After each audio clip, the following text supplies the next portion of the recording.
Bonsoir, c'est sur la paracha de Yitro. Je profite tout de suite de Motsé Shabbat parce que je dois partir à l'hôpital pour me faire opérer demain matin. Donc c'est une opération délicate et avant tout, on ne sait jamais. Donc je laisserai au moins mon dernier testament. Voilà. Donc je vous dis, on va parler de cette paracha très rapidement. Je n'ai que 10 minutes, un quart d'heure, après on passe me prendre. Donc voilà le nom.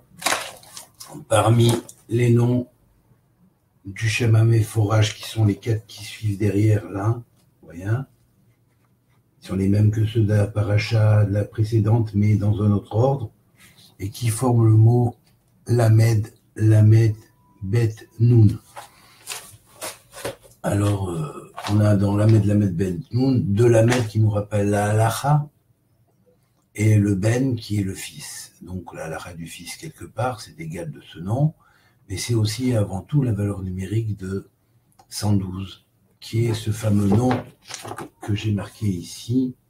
D'ailleurs, quand j'avais fait le truc sur le Magen, voilà, c'est la réunion de tous ces noms-là qui va en parallèle avec le psaume 112. Et si vous voulez rajouter le psaume 118 pour moi, tant mieux, c'est mon premier psaume. Parmi les 13 plus 5, 18 psaumes clés de l'âme personnelle.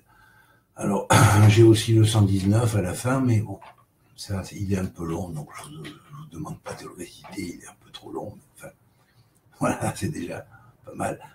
Que ça se passe bien, amen, que Dieu fasse que tout se passe bien. Alors bien, on va parler de ce nom et de la paracha. La paracha, c'est Yitro, c'est celle du nom de la Torah. Yitro veut dire le plus, c'est-à-dire c'est celui qui a trouvé l'organisation de comment agencer une véritable synergie dans le peuple d'Israël, qui a donné le conseil à Moshe, puisqu'il était lui-même Cohen Midian, il était grand Cohen de Midian, donc il était prêtre, on pourrait dire, dans le centre de l'ONU spirituel basé sur les Dinim, puisqu'il y a deux entrées, il y a une entrée par Melchizedek, il y a une entrée qui s'appelle Midian, c'est le Midian mystique de Yéthro, où d'ailleurs il y avait d'autres qui entraient là-bas, c'était Bilham, c'était aussi qui lui représentait les Dinim maximaux, et c'était bien sûr Job.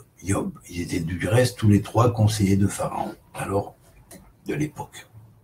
Pharaon qui a fait tchouva, je précise, et est devenu par la suite roi de Ninive. Comme quoi, rien n'est perdu, on peut toujours revenir, même quand on a le cœur le plus endurci, on peut revenir à l'éternel. Donc ensuite, je veux dire, parler de ce nom qui sort et qui est donc la lavenne. Les lavènes, ça veut dire pour blanchir, pour le blanchissement. La Torah est faite pour le blanchissement. La sphira de la paracha est Bina de Hod. Donc elle se situe sur le secteur de gauche, c'est que la paracha, cette paracha va donner parmi les 54 parachutes de la Torah, en étant la 17e section, 17e paracha, elle signe Tov, elle signe le bien, elle apporte le bien dans le monde.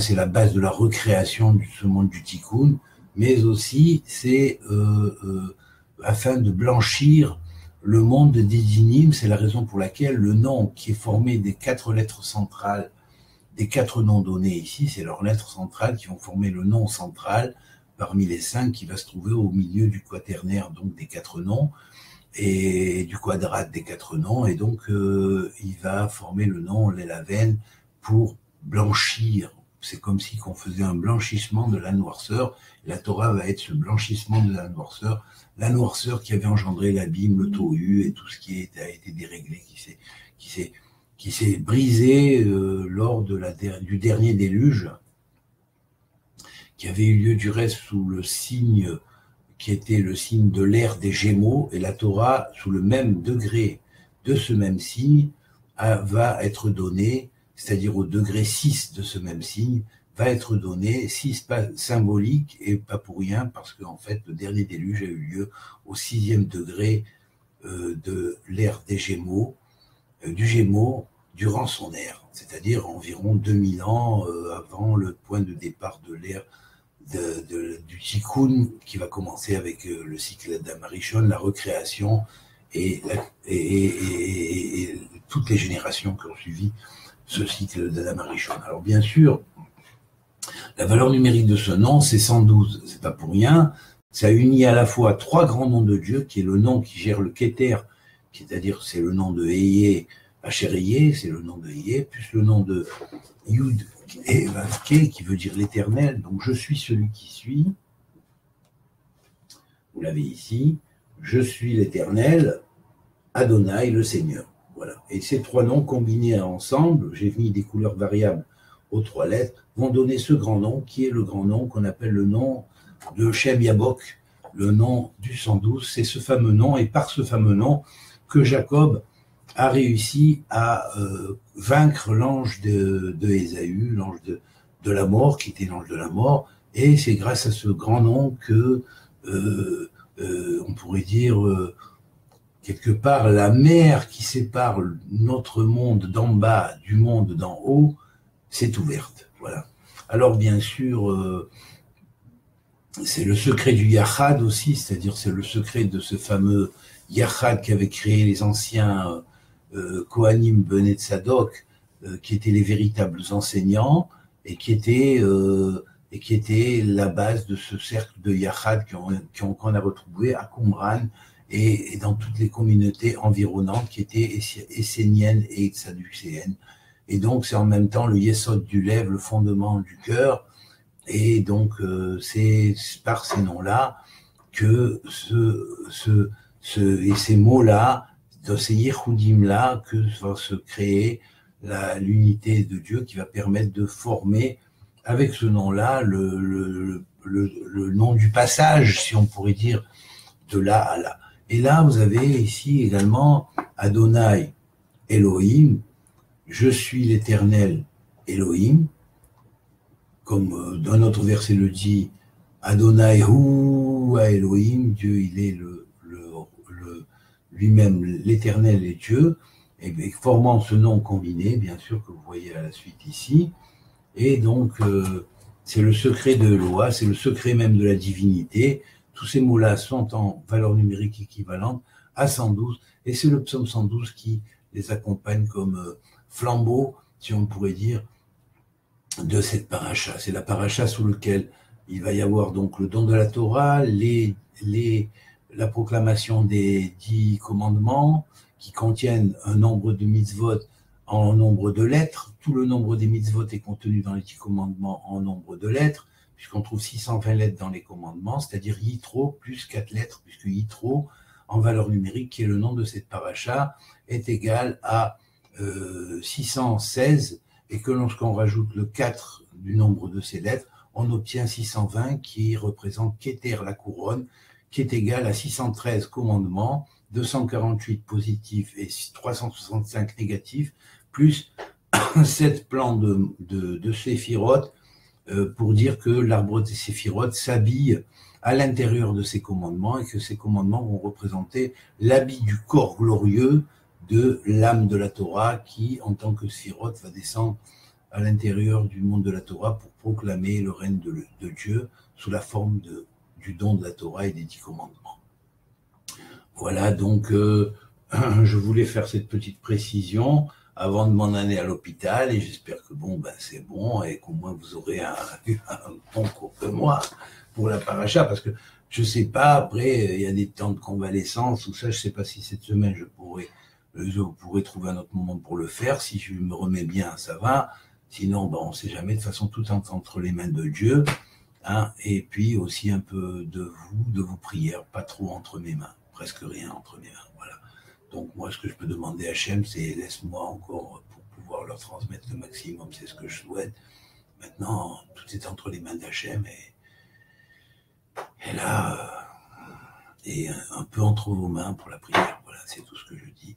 Alors, je vous souhaite une bonne semaine, un bon Shabbat Tov, et puis si j'ai l'occasion plus tard, je rajouterai d'autres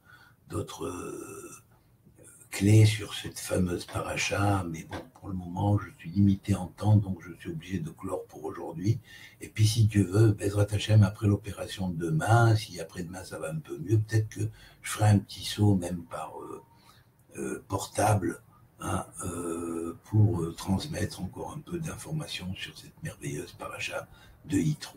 Voilà, qui est donc, je vous rappelle, la 17e paracha de la Torah, et qui a donc une relation directe avec le Partsouf de Abba, qui est tout le livre des Shemot, et étant donné qu'elle est la 5e dans le livre de Shemot, donc elle va représenter parmi les sphirotes la sphira de Chesed, puisque les 4 précédentes ont représenté Keter, Chorma, Bina, Chesed, parmi les 11 fameuses parachiotes qu'il existe dans le livre de Shemot. Ce sont des grandes clés que je vous donne, ce sont des clés de la Kabbalah névouite primordiale que Abraham Ibn Ezra a retranscrit dans son livre Hayé Olam Haba, qui n'a pas trop été décrypté, pas trop été utilisé, mais que j'ai mené à son apogée parce que, grâce à Dieu, j'ai travaillé le système, et je l'ai bien approfondi, et je l'ai bien écrit, et j'ai écrit, et j'ai élucidé tous les points qui manquaient de clarté, parce que le temps n'était pas encore venu dévoiler ces points avec des clartés, et que plus tard, quand les clés ont été données à moi-même, eh bien, Hachem m'a ouvert les yeux et m'a montré ce qu'il y avait derrière tout ce système. C'est quelque chose d'extraordinaire. C'est la clé du futur, et c'est la clé de la Torah du futur qui est derrière le nom même central que je vous ai donné, les Laven. Il faut tout blanchir. Il faut tout blanchir. Du reste, dans Isaïe, il y a même un verset qui dit « L'Égypte sera blanchie, elle retournera à son stade primordial. » Donc, vous savez, ça veut dire que c'est vrai que au-delà des conceptions historiques mal comprises, où on a assimilé Mitzrayim que avec l'Égypte, et on a un peu spolié, un petit peu dénigré la fonction en tant que mère de l'Égypte dans la destinée du peuple d'Israël, eh bien, à la fin, il faut croire que ça se blanchira, et que tout se blanchira. Espérons que les chrétiens blanchissent les juifs de la mauvaise accusation qu'ils avaient fait contre eux il y a 2000 ans, mais qu'aussi les juifs y mettent du leur à blanchir Jésus de la mauvaise accusation qu'ils ont fait contre lui, et qui leur a bien été rendue. Voilà. Je parle pour ce petit comité qui n'a pas voulu revenir en tchouva, à un moment donné, qui s'est transmis, qui a continué à transmettre son venin de génération en génération. Bien, il faut savoir qu'un jour, comme Pharaon, il a fait tchouva pour Ninive, eh bien, espérons que ceux-là aussi feront tchouva, et qui, par cette tchouva, ça fera un bitoul des xérotes qui sont au-dessus de l'humanité, et que l'humanité pourra enfin s'acheminer vers son futur, qui est le don de la Torah nouvelle, qui est appelée Torah mi titetse. La Torah de moi nouvelle sortira, voilà. Et j'espère en avoir été un bon médiateur. Kol Touv, que Dieu vous bénisse. Shavua Tov à tous.